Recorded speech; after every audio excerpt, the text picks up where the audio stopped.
আজকে রান্নাটা আমি পাশ দিয়ে শুরু করছি।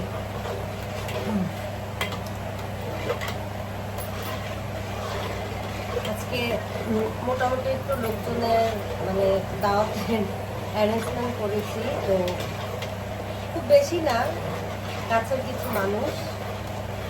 তো সেই জন্য আমি পাশ দিয়ে রান্নাটা শুরু করছি। এখন আমার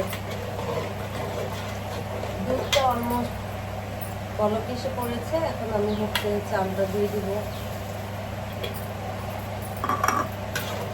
যেহেতু আমার মেয়ের বার্থডেটা হচ্ছে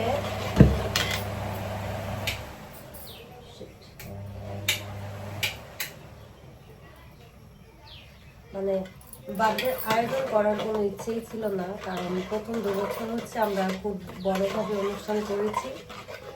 যেহেতু আমাদের খুব আহ্লাদি মেয়েটা,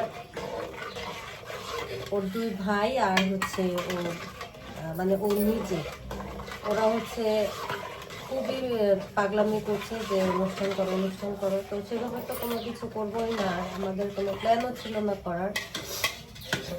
আর এমনিতে আমার হচ্ছে প্রচুর পরিমাণে ঠান্ডা লেগেছে, মোটেও শরীর ভালো না।